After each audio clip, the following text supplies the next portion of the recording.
Art, the awesome rolling toolbox model is done. I just finished a 16-hour push and now I am ready to go to the plans. What I did was go through the entire model, every single piece, and refine it. So again, it's pretty much the trailer that you saw me build with that whole series of videos, except I refined it and I decided to go ahead and put in all of the screws and the pocket holes and all of those kind of details so that when I make the plans, it'll be clear. I made all of the drawers on the left side are exactly the same, except for there's two. They're two different heights. Other than that, they're identical. These Vutainer shelves here and then these Vutainer shelves here, I made these L-shaped shelves so that they're installed from the front with pocket holes from underneath so that you can space them wherever you need. I've shown you my spacing for Vutainers, but you may do something different or you may want different sizes. So you can add shelves or take away shelves, and you can do it in the future. So you won't have to pull the thing apart. You'll just have to undo that one shelf, put it in its location, make another one. In this back unit and in this unit, I made this pull-out shelf detail that I showed how to build in the videos, but it's a pretty simple deal. And this one here, I made just two sides, and they have the angle cut on them to fit the angle of my trailer. And obviously that can be adjusted if you have a flat nose trailer or if your angle is different than mine. But what I've done is I created this 3-piece bracket that's pocket screwed together for spacing to keep those things from going out, and also pocket screwed in place. You lift it up, and in the real world it would start tipping, but this would hit on this, and that would keep it from falling down. And you can still pull it all the way out if you need to. And you can see on the bottom side, I drilled these holes here with a Forstner bit, and then in the top of the spacer here, I've put the same screws that I use on the drawers so that it drops in. And I did this detail in my last trailer, and it worked out really well. Not everybody's gonna have the same tools and the same needs that I do. And so my thought is that the whole thing is somewhat modular in that you can eliminate a cabinet, make another cabinet larger. You can, in my case, I'm looking at this and going, you know what I might do on my next one is eliminate this pull-out shelf here, make another one of these of the same width and put it side by side. But I'm also thinking about making it taller by one drawer. And so I'd have two of these with, that'd be double these drawers plus two more. That would make this a little taller. And then I would take this tool cubby here and just make it taller to match up with that extra drawer height and create a deeper garage there for some larger tools. Before, my table saws fit in there when I was running 2 table saws and hanging them on my benches. But now that I've gone away from hanging the saw and I have 2 of the saw stops and they're so big and heavy, I don't want to be lifting them in and out of the trailer.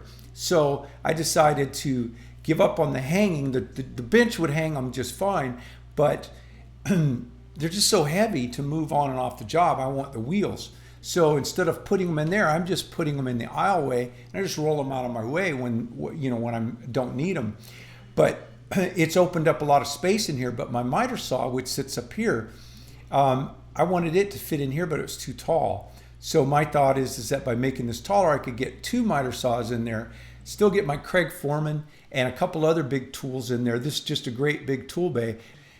If I went with my Paulk compact bench, the 3x6, and the total station, which is also 3x6, both of them 10 inches deep, I can put those both inside of this garage here, still have room for the sawhorses and other things. And I could then make this Vutainer section and this section 6 feet instead of 8.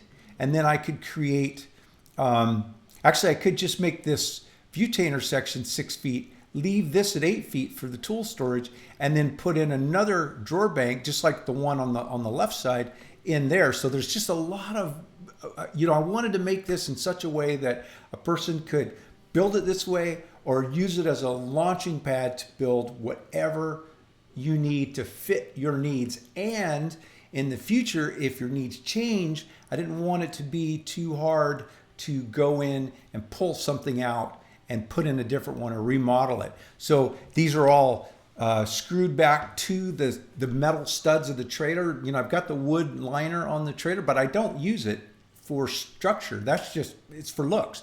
I go through that plywood and into the studs with a number 10, I think 2-inch long or 1.5 inch long, self-tapping lag, and so it'll screw right through the wood and right into that aluminum, and it holds everything up. And that's, I do all the cabinets that way.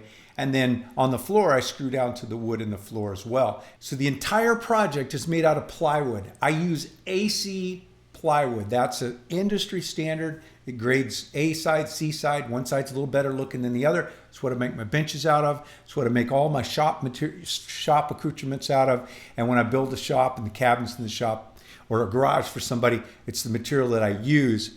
I don't know what you'll have access to in your area. Sometimes people tell me that their AC is not that nice. There is a thing called CDX, which we use in framing, and I think sometimes people will confuse that framing plywood, which is a great plywood, it's just too rough. So the AC is, the A side is actually paintable. I wouldn't use it for furniture, but for a lightweight, strong material that will hold a screw and will glue together, I've just had a lot of good luck with it. Next up is to take it all apart, lay it all out, make the plans, the buildable plans. I'm sure it's going to be a lot of pages by the time I get through with this. I'm going to try to keep it as simple as I can. For example, since we have basically 3 drawers, we have the short, the tall of one width, and we have the other one on the other side that's taller and deeper and wider. So there's really only 3 drawers that I'd have to show you how to build.